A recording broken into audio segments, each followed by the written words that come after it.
Hello guys, welcome back to my channel lectures with Akhil. ఈరోజు మనం discuss చేసే topic ఏంటంటే లోకల్ వేరియబుల్స్ అలానే గ్లోబల్ వేరియబుల్స్ అనమాట. అంటే ఈ లోకల్ వేరియబుల్స్ ఒక స్కోప్ ఎంతవరకు ఉంటుంది, అలానే గ్లోబల్ వేరియబుల్ ఒక స్కోప్ ఎంతవరకు ఉంటుంది అని చెప్పేసి మనం చూద్దాం అనమాట. సో ఫస్ట్ మనం డిస్కస్ చేసేది ఏంటంటే నథింగ్ బట్ లోకల్ వేరియబుల్స్ గురించి డిస్కస్ చేద్దాం అనమాట. సో ఈ లోకల్ వేరియబుల్స్ కాన్సెప్ట్ ఎక్కడ వస్తుందంటే, మనం ఫంక్షన్స్ క్రియేట్ చేసినప్పుడు మన ఫంక్షన్ లోపల కొన్ని వేరియబుల్స్ క్రియేట్ చేస్తాం అనమాట.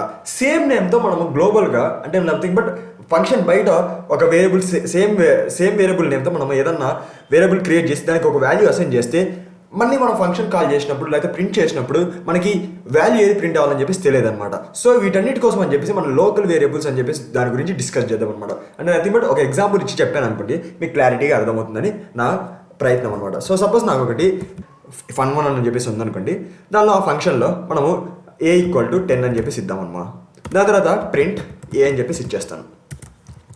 ఇప్పుడు నేను ఇంకొక ఫంక్షన్ క్రియేట్ చేస్తాను, నథింగ్ బట్ fun2 అని చెప్పేసి ఫంక్షన్ క్రియేట్ చేస్తాను. ఇప్పుడు నేను a=20 అని చెప్పేసి ప్రింట్ చేస్తాను, నథింగ్ బట్ పెడతాను. దాని తర్వాత ఇక్కడ నేను ఏం చేస్తాను అంటే ప్రింట్ ఏ అని చెప్పేసి ఇచ్చిన తర్వాత నేను ఇక్కడ మళ్ళీ నేను ఫంక్షన్1ని కాల్ చేస్తాను అనమాట. సో ఇప్పుడు నేను ఏం చేస్తాను అంటే ఇది ఇక్కడ మనం మెయిన్ ఫంక్షన్ రాస్తాం, నథింగ్ బట్ ఇక్కడ నుంచి ఫస్ట్ స్టార్టింగ్ అవుతుంది అనమాట. సో ఇప్పుడు నేను fun2 అని చెప్పేసి ఇచ్చేసాను అనుకోండి. ఇప్పుడు ఏమవుతుందంటే నథింగ్ బట్ నాకు ఇక్కడ ఎర్రర్ వచ్చింది, నథింగ్ బట్ fun2 కాదు fun1 అండ్ ఇక్కడ ఇప్పుడు ఇప్పుడు ఏమవుతుందంటే ఈ fun2 అని చెప్పేసి ఫస్ట్ ఇక్కడ ఇది ఎగ్జిక్యూట్ అవుతుంది అనమాట. ఈ fun2 అనేది ఎక్కడ ఉంది, ఫంక్షన్ ఇక్కడ fun2లోకి వెళ్తుంది అనమాట. సో a=20 అని చెప్పేసి ఇచ్చింది అనమాట. a=20 వచ్చిన తర్వాత కింద నెక్స్ట్ స్టేట్మెంట్ ఏముంది, ప్రింట్ ఆఫ్ ఏ ఉంది. సో 20 అని చెప్పేసి మనకు ప్రింట్ అవుతుంది అనమాట. దాని తర్వాత ఇక్కడ fun1కి కాల్ చేసింది అనమాట. సో ఈ fun2 అని చెప్పేసి పిలిచినప్పుడు ఈ 2 స్టేట్మెంట్స్ ఎగ్జిక్యూట్ అయిన తర్వాత థర్డ్ స్టేట్మెంట్ అనేది fun1 అని చెప్పేస్తుంది అనమాట. ఈ fun1 అనేది ఎక్కడికి వెళ్తుందంటే fun1 దగ్గరికి వెళ్తుంది అనమాట. సో ఈ fun1 ఏముంది, a=10 చెప్పేసి అసైన్ అయిపోయింది అనమాట. సో ప్రింట్ ఆఫ్ ఏ అని చెప్పేసి వచ్చింది అనమాట. సో ఏ అనే వాల్యూ ఎంత, 10 అని చెప్పేసి 10 అని ప్రింట్ అయిపోయింది. సో మీరు ఏమనుకోవచ్చు అంటే ఇక్కడ మీకు ఎక్కడ కన్ఫ్యూజన్ వస్తుందంటే, ఇక్కడ మనం a=20 ఇచ్చాం కదా, ఇక్కడ a=10 అని ఇచ్చాం కదా, మళ్ళీ fun2లో మనం fun1 కాల్ చేసినప్పుడు మనకు 20 అనే వాల్యూ ప్రింట్ అవ్వాలి కదా, ఎందుకంటే ఏ అనేది ఉంది కదా అని చెప్పేసి అనుకుంటారు. కానీ ఏంటంటే ఈ ఏ అనే వేరియబుల్ స్కోప్ ఎంతవరకు అంటే ఈ ఫంక్షన్2లో ఉన్నంత వరకే అనమాట. ఫంక్షన్2 నుంచి బయటికి వచ్చేసామనుకోండి, ఏలో 20 అనే వాల్యూ ఉండదు అనమాట. సో ఇక్కడ మన ఫంక్షన్1ని కాల్ చేసినప్పుడు a=10 అని చెప్పి సపరేట్గా కొత్తగా ఏ వేరియబుల్కి మనకు 10 అనే వాల్యూ అసైన్ అయిపోతుంది అనమాట. సో మనం ప్రింట్ ఆఫ్ ఏ అని చెప్పేసి మనం డైరెక్ట్ 10 అని చెప్పేసి ప్రింట్ అవుతుంది అనమాట. అలానే సపోజ్ ఇక్కడ మీకు 2 ఫంక్షన్స్ క్రియేట్ చేసినప్పుడు మనకు వాల్యూస్ అనేది డిఫరెంట్గా వచ్చింది అనమాట. సపోజ్ నాకు ఫంక్షన్ లోపల ఇంకొక ఫంక్షన్ ఉందనుకోండి, సపోజ్ నాకు ఇక్కడ డెఫ్ నథింగ్ బట్ fun1 అని చెప్పేసి ఇచ్చేసాను అనుకోండి, నథింగ్ బట్ ఇప్పుడు ఫన్ అని చెప్పేసి ఇచ్చేస్తాను. దాని తర్వాత ఇక్కడ నేను x=20 అని చెప్పేసి ఇచ్చేసాను అనుకోండి. ఇప్పుడు మళ్ళీ దాని లోపల నేను ఇంకొక ఫంక్షన్ క్రియేట్ చేస్తాను, నథింగ్ బట్ ఇన్నర్ ఫంక్షన్ అనుకోండి, ఇన్నర్ ఫంక్షన్ అని చెప్పేసి ఇచ్చేద్దాం ఒకసారి. నథింగ్ బట్ ఇన్నర్ ఫంక్షన్ ఇచ్చిన తర్వాత నేను మళ్ళీ ఇక్కడ ప్రింట్ ఎక్స్ అని చెప్పేసి ఇచ్చేసాను అనుకోండి. మళ్ళీ నేను ఇక్కడ నథింగ్ బట్ ఇన్నర్ ఫంక్షన్ అని చెప్పేసి కాల్ చేస్తాను, నథింగ్ బట్ ఇన్నర్ ఫంక్షన్ అనేది ఫంక్షన్లో కాల్ చేస్తాను అనమాట. సో ఇప్పుడు నేను ఇక్కడ మెయిన్ ఫంక్షన్ రాస్తున్నాను, నథింగ్ బట్ మెయిన్ అని చెప్పేసి రాసిన తర్వాత ఇక్కడ ఐ విల్ కాల్ ఫన్ అని చెప్పేసి పిలుస్తాను అనమాట. సో ఇప్పుడు నాకేమవుతుందంటే ఎగ్జిక్యూషన్ ఇక్కడ మనం ఇన్నర్ ఫన్, సో ఇప్పుడు మనం 20 అని చెప్పేసి ప్రింట్ అయిపోతుంది అనమాట. కానీ ఇక్కడ మీరు గమనిస్తే మనం ఫన్ అని పిలిచినప్పుడు ఇక్కడికి వెళ్తుంది అనమాట. సో ఫన్ ఇక్కడికి వెళ్ళిన తర్వాత x=20 అని చెప్పేసి ఉందన్నమాట. సో x=20 ఉన్న తర్వాత మనకి ఏమవుతుందంటే దాని తర్వాత ఇక్కడ ఏముంది, ఇన్నర్ ఫంక్షన్ అని ఉంది. ఇన్నర్ ఫంక్షన్లో మనం ఏం చేస్తున్నాం, ప్రింట్ ఆఫ్ ఎక్స్ అని చెప్పేసి ఇస్తున్నాం అనమాట. ప్రింట్ ఆఫ్ ఎక్స్ అంటే మనము ఫంక్షన్లోనే ఇంకొక ఫంక్షన్ క్రియేట్ చేసామనుకోండి, ఆ ఫంక్షన్లో ఉన్నంత మొత్తం మనకి లోకల్ వేరియబుల్ ఎక్సే ఉంటుంది అనమాట. నథింగ్ బట్ x=20 అనేది ఆటోమేటిక్గా ఇక్కడ ప్రింట్ అయిపోతుంది అనమాట. మీరు గుర్తుపెట్టుకోవాల్సింది ఏంటంటే ఇక్కడ ఈ ఎక్స్ అనేది అవుట్ సైడ్ ద ఫంక్షన్ లేదనమాట, ఇన్సైడ్ ద ఫంక్షన్ ఉంది. ఈ ఇన్సైడ్ ద ఫంక్షన్ ఉంది కాబట్టి ఈ లోకల్ స్కోప్ అంటే నథింగ్ బట్ ఈ లోకల్ వేరియబుల్ యొక్క స్కోప్ ఈ మొత్తం ఫంక్షన్లో ఉంటుందన్నమాట, సో మనం ప్రింట్ ఆఫ్ ఎక్స్ ఇచ్చినప్పుడు ఆటోమేటిక్గా 20 అనేది ప్రింట్ అవుతుంది అనమాట. సో ఆటోమేటిక్గా 20 అని చెప్పేసి ప్రింట్ అయిన తర్వాత ఇన్నర్ ఫంక్షన్ పిలిచాం, మరి 20 అనేది తిరిగిపోతుంది అనమాట.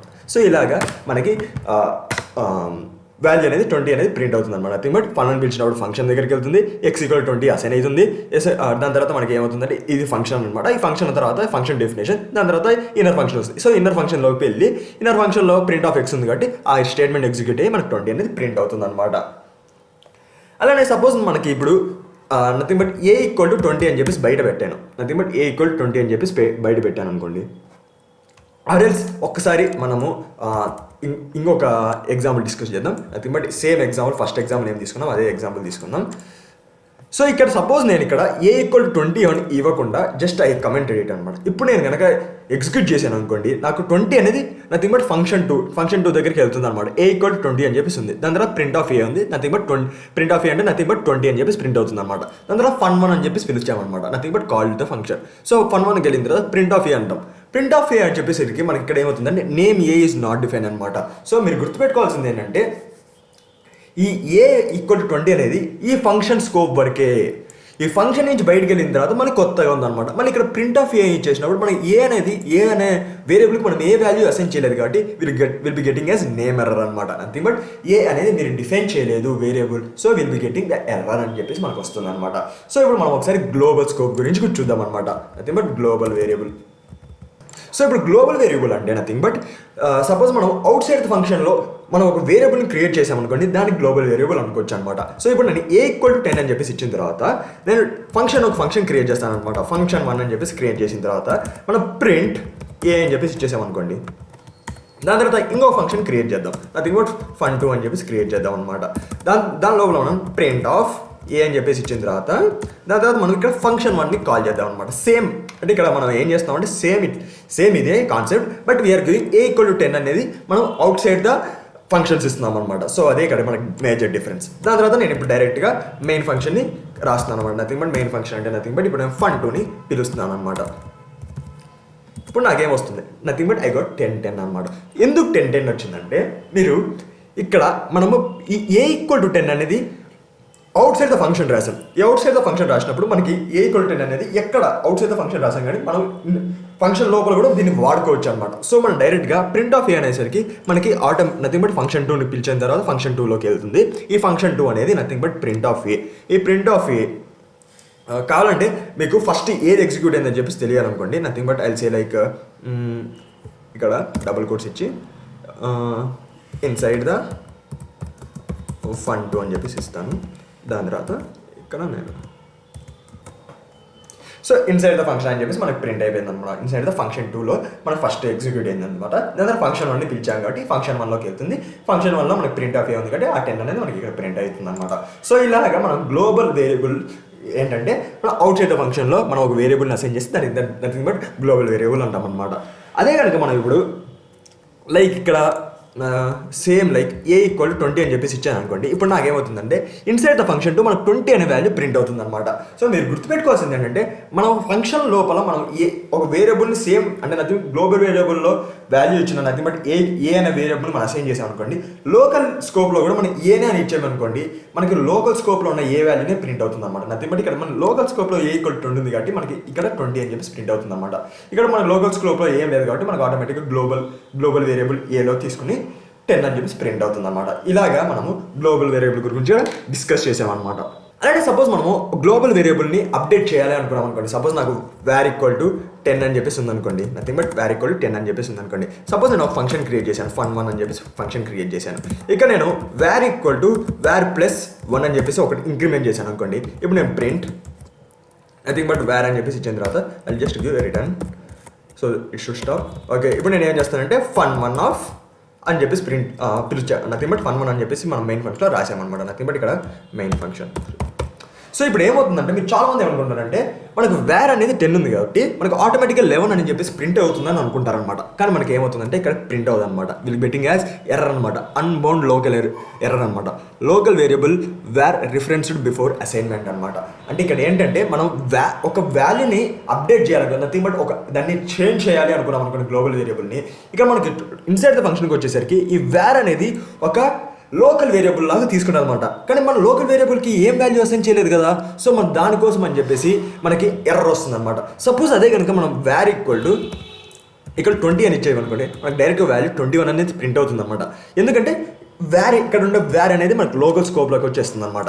అంటే అదే కనుక మనం ఇక్కడ var+1 అని ఇచ్చేసి మనం లోకల్ స్కోప్లో మనం దానికి వాల్యూ అనేది అసైన్ చేయలేదు అనుకుంటాం అనుకోండి, మనకి అది ఎర్రర్ లాగా ప్రింట్ అవుతుంది అనమాట. చూసారుగా ఇక్కడ అన్బౌండ్ లోకల్ ఎర్రర్ వచ్చేసింది అనమాట. ఎందుకంటే ఇక్కడ వేర్ అనేది లోకల్ వేరియబుల్ లాగా ట్రీట్ చేసుకుంటాం అనమాట. సో దానికోసం అని చెప్పేసి మనం ఏం చేస్తాం అంటే మనం గ్లోబల్ అని చెప్పేసి ఒక కీవర్డ్ యూస్ చేస్తాం అనమాట. గ్లోబల్ వేర్ అని చెప్పేసి అంటే అది బట్ గ్లోబల్ వేర్ అంటే ఇక్కడ నుంచి ఇక్కడ తీసుకొని వస్తుంది అనమాట. అది బట్ ఈ వేర్ అనేది గ్లోబల్ వేరియబుల్ అని చెప్పేసి తీసుకుని ఇక మనకి ఏమవుతుంది వేర్ ఈక్వల్ టు 10+1 అని వచ్చేస్తుంది. So nothing but will get the values 11 అనమాట.